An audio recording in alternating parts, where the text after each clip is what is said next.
नमस्कार, आप तिरहुत न्यूज देख रहे हैं। मेरा नाम शुभम है। आज हमारे साथ एक ऐसी शख्सियत है जिन्हें किसी पहचान की जरूरत नहीं है।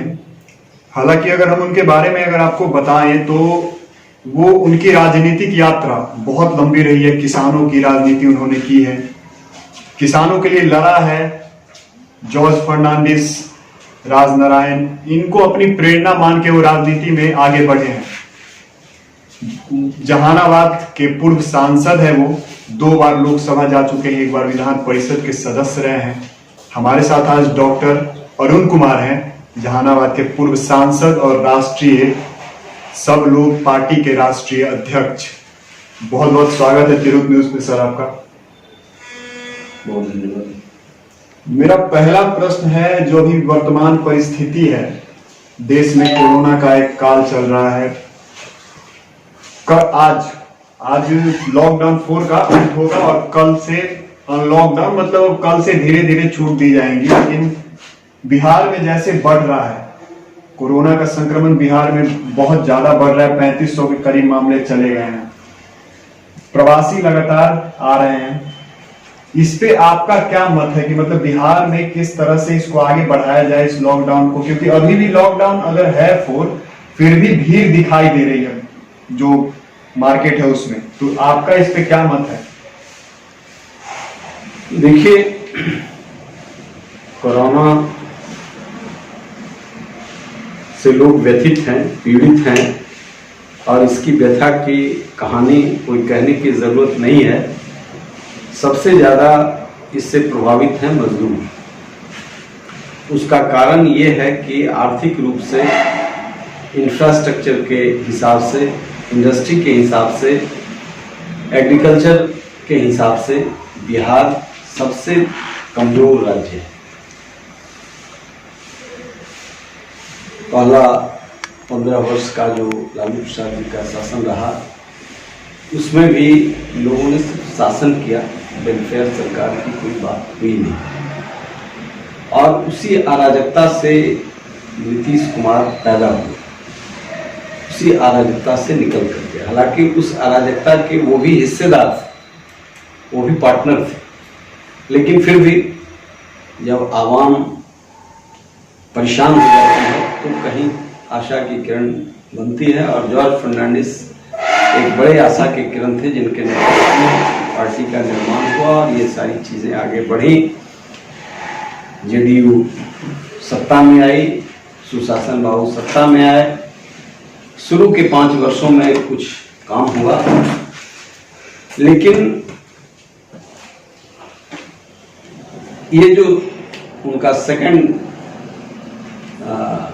टर्म था, वह अराजकता को पूर्णतः ओढ़ लिया, भ्रष्टाचार को पूर्णतः ओढ़ लिया, बेरोजगारी को नकार दिया। जितनी संस्थाएं थीं उसको मारा गया, अपने लोगों को गलत तरीके से नौकरियां दी गई।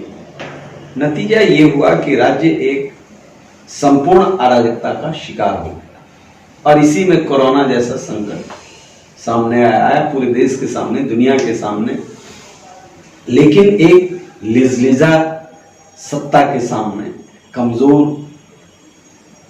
पीलिया रोग से पीड़ित कोई सरकार को यदि बड़ी चुनौती आ जाए तो फिर सब भगवान भरोसे है।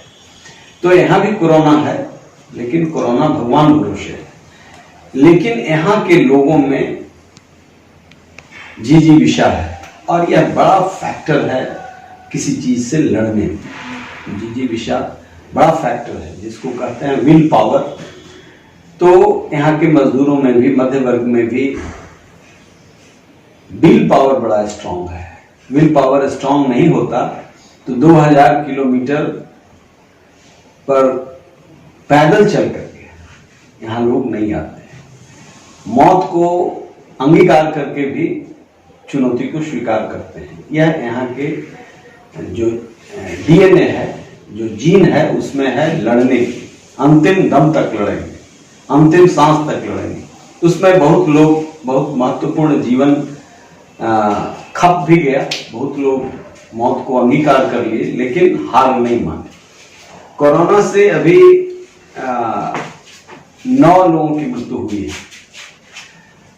कोरोना के नाम पर जो यहाँ अस्पताल बंद हो गए, कोरोना के नाम पर जो इलाज बंद हो गए, डॉक्टर पैनिकी में आ गए, उससे हजारों लोग प्रतिदिन मर रहे हैं।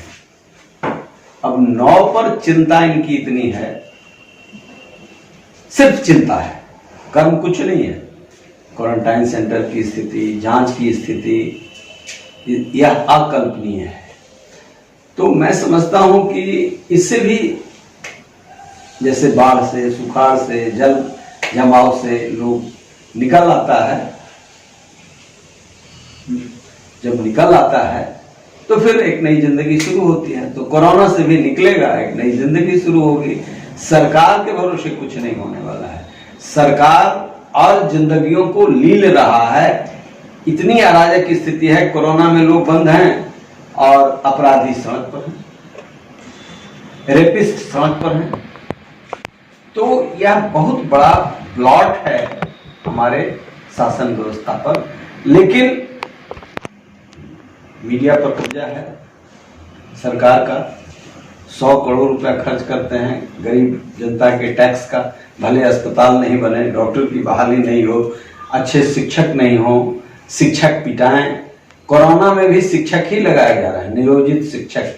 और रोज सरकार बयान दे रही है 32,000 शिक्षकों पर से मुकदमा वापस।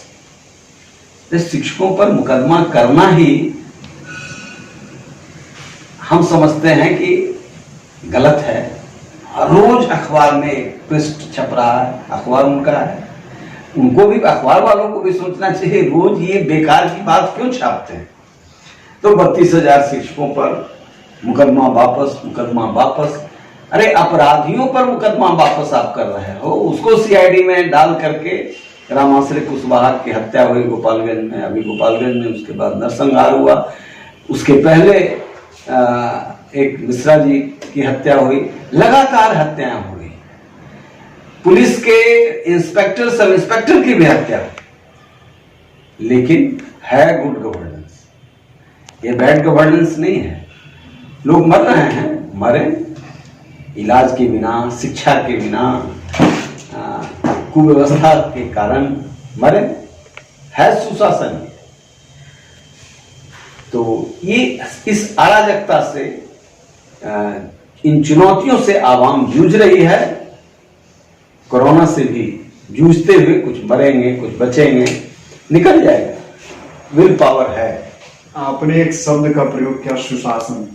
नीतीश कुमार इसी पे बिहार की सत्ता में काबिज हुए थे और लगातार लंबे समय से रहे हैं। बीच में भाजपा से अलग होकर आरजेडी में गए और फिर अब भाजपा के साथ हैं। बिहार में कुछ बदलाव देखने को मिला। आपने खुद बोला कि शुरू के 5 साल में कुछ बदलाव देखने को, सड़क और बिजली। बिहार की स्वास्थ्य व्यवस्था और शिक्षा व्यवस्था के नाम पर बड़े बड़े स्कूल के भवन बने हैं, लेकिन वहां पे शिक्षक पढ़ाते नजर नहीं आते हैं। और अगर हम स्वास्थ्य व्यवस्था की बात करें तो अगर आप एक छोटे से शहर के पीएचसी में चले जाइएगा तो वहां पे आपको ठीक से दवा नहीं मिलता है। तो बिहार में इतने वर्ष तक अगर हम शुरू से बात करें तो कांग्रेस लगातार सत्ता में रही, केंद्र में उसकी सत्ता थी, फिर लालू प्रसाद यादव और राबड़ी देवी 15 साल के लगभग सत्ता में रहे, और फिर नीतीश कुमार एनडीए के साथ और आरजेडी के साथ सत्ता में रहे। तो ऐसा क्या वो परिस्थिति था, क्योंकि आपकी राजनीतिक यात्रा अगर हम देखें तो बहुत लंबी है बिहार के परिप्रेक्ष्य में। तो क्या ऐसी कमी रह गई, या क्या सरकार ऐसे क्यों नहीं चाह रही है कि शिक्षा और स्वास्थ्य ठीक हो बिहार का? देखिए, लोगों को भी जरूरत इसकी नहीं है। लोग भी विकट परिस्थितियों में जीना चाहते हैं, लेकिन जात को ही वोट देंगे। हम पॉकेटमार को वोट देंगे, लेकिन जात को वोट देंगे। हम चरित्रहीन को वोट देंगे, लेकिन जात को वोट देंगे। यह जो मानसिकता है, यह कोई विकास उन्मुख सरकार को आगे बढ़ने नहीं देती है। नीतीश कुमार जी सुशासन बाबू सत्ता में आए तो उस समय संघर्ष के लोग साथ थे, समता पार्टी के लोग थे, चाहे युवा विंग के लोग हों, चाहे मुख्य पार्टी के लोग हों, चाहे कोषांग के लोग हों, तो सभी संघर्ष के लोग। बाद में नीतीश कुमार जी को भी लगा कि ये लोग तो बराबर प्रश्न करते हैं, तो ये समस्या पैदा करेंगे, चैन से भोगने नहीं देंगे। भोग सबको अच्छा लगता है, लेकिन जब जमात उस पर अंकुश रखता है, कार्यकर्ता अंकुश रखता है, तो निश्चित तौर से सरकार गुड डिलीवरी देती है। तो फर्स्ट 5 साल में जदयू और समता पार्टी, जनता दल के लोग भी आए, राजद के लोग भी आए यहाँ, लेकिन उनका डोमिनेंस नहीं था। बाद में वैसे लोग आए जो समता पार्टी के कार्यकर्ताओं को पीटते थे, गाली देते थे, संघर्ष में सारा कुकर्म करते थे, वो लोग भी यहाँ करके आगे बढ़ गए, संघर्ष के साथ ही पीछे चले गए। नतीजा क्या हुआ? जंगल राज के लोग लालू यादव को छोड़ करके नीतीश कुमार के साथ आ गए और ये सब पवित्र आत्मा हो गए। आप आज देखिएगा तो उस जंगल राज के ही लोग सत्ता में हैं, वहां भी सत्ता कर रहे थे, यहां भी सत्ता कर रहे थे। तो ये जो वृत्ति थी उसको यहां स्थापित किया और परकोलेट कर गया। उसमें कहीं बेईमानी नहीं हुई, ईमानदारी से उसको फैलने दिया गया। और यही कारण है कि लालू प्रसाद जी की जो सरकार थी उससे ज्यादा भ्रष्ट सरकार माननीय सुशासन बाबू की सरकार है। गवर्नेंस है ही नहीं, पूर्ण अराजकता है। दारू का राज है, बालू का राज है, अराजक तत्वों का राज है। जहां ऐसे तत्वों का राज हो वहां पर शिक्षा, स्वास्थ्य और विकास की चर्चा बेईमानी। एक प्रश्न उठ रहा है बिहार सरकार के सामने, एक चुनौती बनकर एक बिहार सरकार के सामने आ रही है कि जो प्रवासी इतने बड़ी संख्या में बाहर से आ रहे हैं, बिहार में रोजगार है नहीं। जैसे हमने बताया, आपने बताया कि शिक्षा और स्वास्थ्य और एक रोजगार, इस तीनों के लिए बिहार के लोग बाहर जाने के लिए मजबूर रहते हैं। क्योंकि आप देखेंगे जो मजदूर आ रहे हैं वो स्किल्ड मजदूर हैं, वो जल्दी मिलते नहीं।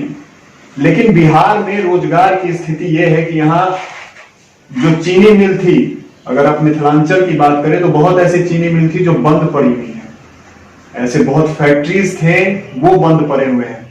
तो रोजगार के लिए सरकार क्यों नहीं अभी कदम उठा रही है? सरकार यदि फैक्ट्रियों को बेच रही है, चीनी मिल को बेच रही है, सरकार ने रोहतास इंडस्ट्रीज समूह का जो एक बड़ी श्रृंखला थी डॉक्टर श्री कृष्ण सिंह के जमाने में, दक्षिण बिहार का वो रूल कहा जाता था, उससे बड़ा कोई इंडस्ट्री समूह नहीं था। गया में कॉटन मिल था, गया में आज भी मानपुर में कॉटेज इंडस्ट्रीज है, कपड़ा का, बुनकर लोगों का, जिनका प्रोटेक्शन नहीं हो सका। ये दरभंगा, भागलपुर से लेकर के, जमुई से लेकर के, बिहार शरीफ से लेकर के गया तक और औरंगाबाद तक एक चेन था। इस चेन को नष्ट किया गया जिसमें लाखों लोग सेल्फ एम्प्लॉयड थे। आपका मधुबनी में, दरभंगा में ये सब खादी उद्योग का बड़ा सेंटर था। चीनी मिल था, 50 चीनी मिल बंद हुए हैं, सबको बेचा जा रहा है। ये सरकार बेचने वाली है, सरकार कुछ खड़ा करने वाली नहीं है। अभी ये लेदर उद्योग का क्लस्टर बनाने के लिए भगवान बुद्ध की तरह ज्ञान हो रहा है नीतीश कुमार जी को। अभी हो रहा है साइकिल क्लस्टर के लिए। ये उसी समय लोगों ने इनको ज्ञान दिया था कि आप जो साइकिल बच्चियों में बांट रहे हैं, आप जो फ्रॉक बांट रहे हैं, इसको यहाँ के प्रोडक्ट पर बेस्ट कीजिए। उसी समय इंडस्ट्री यहाँ खड़ा हो जाता है। साइकिल कोई रॉकेट इंडस्ट्री नहीं है, लेकिन लाखों लोगों को उसके एंसिलरी से नौकरी मिलती। लेकिन अब 2 महीना रह गया है तो इनको भगवान बुद्ध की तरह ज्ञान हुआ। बुद्ध बड़े लंबे संघर्ष के बाद ज्ञान हुआ था, ये भोग के बाद ज्ञान प्राप्ति इनको हो रहा है। तो ये कुछ नहीं होने वाला है, इनसे कुछ नहीं होने वाला है। जब करना था तो किए नहीं। ये नाशक हैं और बिहार को संपूर्ण रूप से इन्होंने नाश कर दिया, किसी के लायक नहीं रहने दिए। ये बिहारी अस्मिता को खूब बन जाए, स्पेशल राज्य का दर्जा, स्पेशल स्टेटस। जब आप सरकार में हो तो चुप क्यों हो जाते? जब आप रेल मंत्री थे उन दिनों क्यों चुप हो गए? आप जब मुख्यमंत्री हैं और केंद्र में आपकी सरकार है, आप क्यों चुप हैं? कहां गया? ये पॉलिटिकल गिमिक्स करने वाले लोग हैं, ये उसमें माहिर हैं, कलाकार हैं। भाषण करते थे, हम लोग साथ होते थे, लगता था कि बिहारी की अस्मिता को ये, लेकिन हमको लगता था कि ये तो गलत शब्द का प्रयोग हो रहा है और तालियां बजती थी। तो अशिक्षा है, भंजा करके उसको लोग ले जाए। बिहारी में इतना दम है कि ये चांद पर भी चले जा सकते हैं। तो चांद पर किस लिए जा सकते हैं?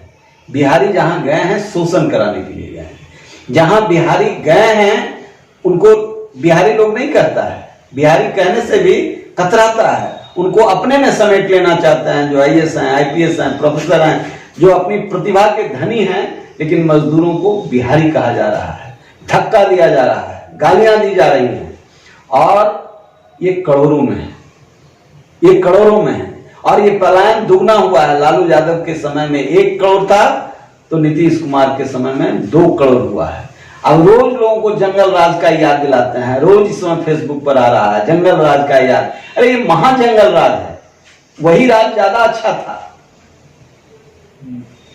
हम लोगों को कभी कभी तकलीफ होती है कि क्यों लड़े लालू यादव से, क्या मिला राज्य को, क्या मिला? हमको तो कोई फर्क नहीं पड़ना था, लेकिन आवाम, गरीब आवाम को तो फर्क पड़ना था। क्या मिला? वह बेहतर था और आज वर्स्ट है। जिस तरीके से इन्होंने बेचना शुरू किया, बेचते गए, एक नहीं खड़ा किया, बेच रहे हैं, आपका लगाया हुआ है। तो ये जिसमें जीरो टेक्नोलॉजी है, रॉकेट साइंस कोई नहीं है चीनी उद्योग। 2 लाख करोड़ रुपया खर्च किया गया कृषि रोड मैप पर, क्या हुआ? लुटेरों के पेट में चला गया। वैसे लोगों को सब्सिडी दी गई जो ट्रैक्टर खरीदा ही नहीं, जिसको जमीन ही नहीं है, जो किसान है उसको नहीं मिला। इतनी भ्रष्ट ये सरकार, सब जगह आकंठ भ्रष्टाचार, कैसे खड़ा होगा? अभी बहुत चिंता हो रही है, साइकिल क्लस्टर बनाएंगे। अरे वाह, 15 साल के बाद 2 महीना में बन जाए। झुनझुना है, झुनझुना फिल्म देना चाह रहे हैं। और हो सकता है ये माहिर है इस खेल में, हो सकता है कुछ गेम खेलें, कभी दलित, महादलित, कभी पिछड़ा, अति पिछड़ा, अति पिछड़ा में भी जो संपन्न पिछड़े हैं उसको डाल दें। ये सब खेल, ये इंटेंशन ये नहीं है कि गरीब की मदद कैसे हो, इंटेंशन ये है कि हमारी कुर्सी अकूत धन लूटने के बाद भी कैसे बनी रहे। तो ऐसे तो राज्य को दीमक खा जाएगा, और दीमक खा गया है। तब अब ये जब संकट आया है, इस संकट से भगवान बचाए, अपनी ताकत से बचे।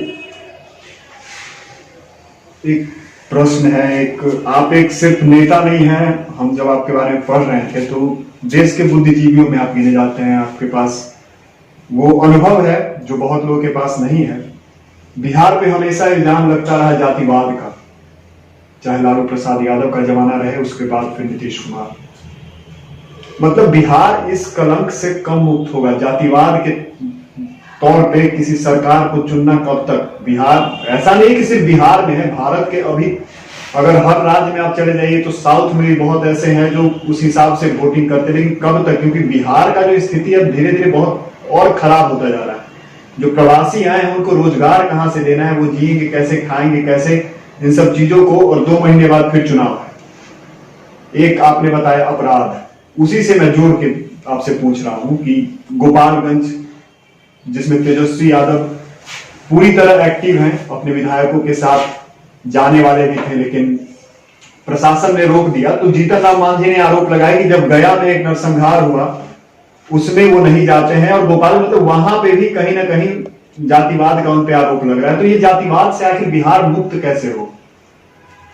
भाई, जिसको काम नहीं करना हो यही सबसे बड़ा हथकंडा है, जात और धर्म। धार्मिक उन्माद पैदा कर दो, जातीय उन्माद पैदा कर दो, और कहीं घूमते रहो, मस्ती से सत्ता का एक स्ट्रॉन्ग स्टेक होल्डर तुम बने रहो। तो वही नीतीश कुमार ने भी किया, वही यदि तेजस्वी यादव कर रहे हैं तो उनको आप कैसे रोक सकते हैं? ये काम नीतीश कुमार ने भी किया। ये काम ना करने वाले लोग खड़े हुए थे जिसको नीतीश कुमार ने मारा। इसलिए मैं बड़ा अपराधी नीतीश कुमार को मानता हूं। इन्होंने बड़ी चालाकी से सभी जाति के अराजक तत्वों को आगे बढ़ा करके सत्ता का लाभ लिया। आपको पता होना चाहिए कि ये आदमी अपराधी है तो आप उससे बच सकते हैं, लेकिन कोई अपराधी साधु का वेश बन कालनेमी के रूप में आए तो उसको पहचानना मुश्किल है। सब लोग हनुमान नहीं है। जो धार्मिक उन्माद पैदा करके वो धार्मिक लोग नहीं हैं। कृष्ण ने अर्जुन को महाभारत में कुरुक्षेत्र में ये कहा कि सनातन परंपरा सांप्रदायिक नहीं है। किसकी बात तुम कर रहे हो? तो यह धर्म जो है हमारा सनातन धर्म है, यह विश्व मानवता के कल्याण के लिए है। लेकिन यहां लोग इसे अपनी पार्टी का कल्याण, अपना व्यक्तिगत कल्याण, अभी धर्म की बात कर रहे हैं। मैं एक उदाहरण दूं, तिलमिलाहट हो जाएगी सुशासन बाबू। कोरोना में होमगार्ड के कुछ बच्चे, एनसीसी के कुछ बच्चे पटना सिटी में लोगों को भीड़ नहीं जमा होने के लिए रोक रहे थे। उस पर एक धर्म विशेष के जमात ने, जो पागल लोग थे, मैं धर्म विशेष नहीं कहता हूं, उनकी पागलपन कहता हूं, उसमें भी पागल हैं। जैसे हिंदू में पागल हैं वैसे मुसलमानों में भी पागल लोग हैं। ये जो एक्सट्रीमिस्ट फोर्सेस हैं उनको प्रोटेक्शन मिल रहा है राजनीति में, और नतीजा हुआ कि वो नौजवान जब भाग करके गया, संयोग से वह बीजेपी से जुड़ा हुआ था, उसने संरक्षण दे दिया। बाद में उसकी हत्या हो गई। उसके परिवार इतने भयभीत हैं, उसके शव यात्रा में हंगामा हुआ। चाहे हिंदू हो या मुसलमान हो, उसको पहले कानून का पाठ पढ़ाना चाहिए था, लेकिन सुशासन बाबू और वहां के विधायक और मंत्री हैं लंबे दिनों से हिंदू के सम्राट नंद किशोर यादव, लेकिन वहां के अब ये बात जब, तो जो एक्सट्रीमिस्ट मुस्लिम है वो समझते हैं कि हम गौरवशाली हैं। आज जब हिंदू सुनता है तो वो समझ रहा है कि मैं तो मुसलमानों से त्रस्त हूं। ये अराजक तत्वों से त्रस्त है, न मुसलमानों से त्रस्त है न हिंदुओं से त्रस्त है। तो हिंदू हो या मुसलमान हो, ऐसे अराजक तत्वों को लेशन देना चाहिए, उदाहरण बनना चाहिए कि कोई पत्ता नहीं ले। माइनॉरिटी भी वहां 5 घर भी यदि हिंदू है तो वो सुरक्षित है, और यदि 5 घर मुसलमान है तो उसे सुरक्षित है। यह सुनिश्चित करना सरकार का काम है। लेकिन जो तांडव हुआ सरकार का मौन, अब हमारे जैसे लोगों को ये उचित नहीं बुझाता है तो बोल देते हैं वोट के लिए ठीक नहीं है। हम न हिंदू के लिए ठीक है न मुसलमान के लिए ठीक है। तो जो धार्मिक होगा, जो सच्चा इस्लाम मानने वाला होगा, किसी हिंदू वो भी निर्दोष की हत्या हुई है और उसके शव यात्रा में इस तरह का तांडव हुआ, सरकार देखती है। ये क्यों किया जाता है? मॉब लिंचिंग क्यों हुआ? ये सिलसिला क्यों चला? इसलिए कि इससे वोट बैंक सुरक्षित होता है, इधर का भी उधर का। तो ये बैंक की जो राजनीति है ना, इसमें हिंदू और मुसलमान जो मजदूर आ रहे हैं, एक ही तरह का डंडा चल रहा है। आजाद हिंदुस्तान में इस तरीके से मजदूरों को पीटा गया कि मैं तो शर्मसार हो जाता हूं, देखता हूं वो सीन। लेकिन सरकार पर कोई असर नहीं है, न केंद्र सरकार पर न राज्य पर। जिस तरीके से अपने आजाद हिंदुस्तान में इनकी पिटाई हुई है, ये कोई डेवलप्ड स्टेट होता तो सरकार चली जाती। भाई हमने तुमको इसीलिए बनाया कि हमको पीटो। आपने एकाएक घोषणा कर दिया लॉकडाउन। समझ रहे थे कि एक एक घर में 3 शिफ्ट के लोग रहते हैं, एक कमरे में 30 आदमी, 10-10 आदमी बाहर काम करता है, ड्यूटी के हिसाब से आता है। जब लॉकडाउन होगा तो 30 एक कमरे में जाएंगे, एक को भी होगा तो 30 को भी होगा। आज जो ला रहे हैं नीतीश कुमार जी, पट्टी लगा दिया, बिहारी को बॉर्डर से बिहार में घुसने नहीं दो, बिहारी को बिहार में घुसने नहीं दो। इनकी जमींदारी है। भाई आपको हाथ बढ़ा करके लाना चाहिए था कि अनर्थ हुआ है इनके साथ। दूसरे राज्यों ने लाया अपने लोगों को। ये देश भी मूक दर्शक है। बहुत लोग महाराष्ट्र में भी जो संवेदनशील थे उनको खाना दे रहे थे, लेकिन रेलवे पानी भी नहीं दे रहा था। आप मराठी कह करके आप विभाजित करते हो, करने वाले लोग हैं, लेकिन उसी मराठी में से लोग वहां मदद कर रहे थे मजदूरों को। सरकार वहां की चुप थी, केंद्र सरकार भी चुप थी। ट्विटर पर हो रहा था ट्रेन में मर गए, बेशर्मी का हद है। अब रेल मंत्री ट्वीट कर रहे हैं हमारी गाड़ी तो खड़ी है, आपकी गाड़ी चल दी, पटना के लिए चली गई उड़ीसा। ये साइंस इतना डेवलप्ड हो, और कैसे श्रीलंका नहीं चला गया, पटरी रहता तो वहां चला गया। यह है रेलवे की उपलब्धि। और ये सक्षम मंत्री हैं, क्योंकि उनको जनता से कोई मतलब नहीं, चुनाव लड़ते नहीं। ऐसे अराजक तत्वों से ये देश इसलिए जज्बे में जी रहा है। पाकिस्तान है, पाकिस्तान इतना बड़ा चीज है कि पूरा देश उसी से लड़ने में मशगूल है। भूख प्यास, रोजगार, शिक्षा, स्वास्थ्य, कुछ जरूरत नहीं। तो जब तक ये रहेगा तब तक ऐसे ही लोग राजनीति में पैदा हो। ऐसा माना जा रहा है कि विधानसभा चुनाव तय समय पे होगा। आपकी पार्टी है भारतीय सब लोग पार्टी, आपका क्या रोल रहेगा आगामी विधानसभा चुनाव में, आपके पार्टी का? हमारी पार्टी विचारों को लेकर के आवाम के पास जाएगी और बतलाएगी कि राजनीति का क्या स्वरूप होना चाहिए। बहुत जात धर्म कर लिए, विकास के मुद्दे पर, स्वास्थ्य के मुद्दे पर, शिक्षा के मुद्दे पर एक हो। एक ज्योति दरभंगा में गई तो सब लोग उसमें अपना चेहरा डाल करके, लेकिन कितनी ज्योति रास्ते में मर गई कोई देखने वाला। और किनके वजह से हुई, इन लोगों को कटघरे में खड़ा होना चाहिए। वो कोई जात के नाम पर, तो कोई उसके पराक्रम को भंजाने में लगे हुए हैं, कोई शादी करा रहे हैं, कोई नौकरी दे रहे हैं, कोई, अरे लाखों ज्योति बुझ रही है आपके कुकर्मों के वजह से। मतलब ये माने कि भारतीय सब लोग पार्टी पूरे विधानसभा सीटों पे लड़ेगी और विचार के साथ लड़ेगी, विचारों से, मूल्यों से समझौता नहीं करेगी। एक और सवाल है, कल एक पार्टी की न्यू डली है नई बिहार में, भूमिहार ब्राह्मण मंच के संयोजक आशुतोष कुमार ने डाला है। इस पे आपका क्या कहना है? क्योंकि वो एक भूमिहारों के नेता बनकर, ऐसा बोला जाता है कि वो भूमिहारों के नेता बनकर उभरे थे, और 2019 चुनाव में जहां तक हमें याद है कि डॉक्टर अरुण कुमार पूरे बिहार में एक भूमिहार के नेता बनकर उभरे थे। तो इस पे क्या मतलब कहना है आपका? कि मैं भूमिहार का नेता नहीं हूं, मैं मानव जाति का नेता हूं, मानवीय सवालों के लिए लड़ता रहता हूं। जिनको बनना है भूमिहार का नेता, ब्राह्मण का नेता, हाँ, भूमिहार समाज से मैं पैदा हुआ हूं। मेरे पुरखों ने जो अच्छा काम किया है वो कहीं भूमिहार के नेता नहीं थे। राजनारायण थे, राम वृक्ष बेनीपुरी थे, दिनकर थे, ये सब राजनीति में भी सामाजिक जीवन में रहे हैं। डॉक्टर श्री कृष्ण सिंह थे, रामानंद मिश्र थे, एक से एक धरोहर हैं। उन्हीं के आदर्शों पर मैं काम करता हूं।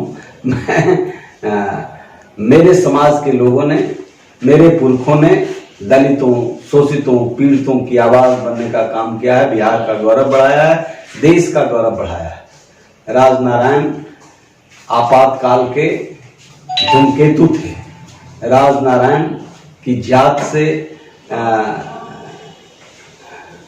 पूरे देश में नहीं जाना जाता था। राजनारायण धूमकेतु थे, अत्याचार के खिलाफ लड़ने का, भ्रष्टाचार के खिलाफ लड़ने का, मूल्यों के ध्वजवाहक थे। मैं ऐसे लोगों को मान करके अपना काम करता हूं और गरीबों की लड़ाई लड़ता हूं, अंतिम व्यक्ति की लड़ाई लड़ता हूं, दलितों, शोषितों की लड़ाई।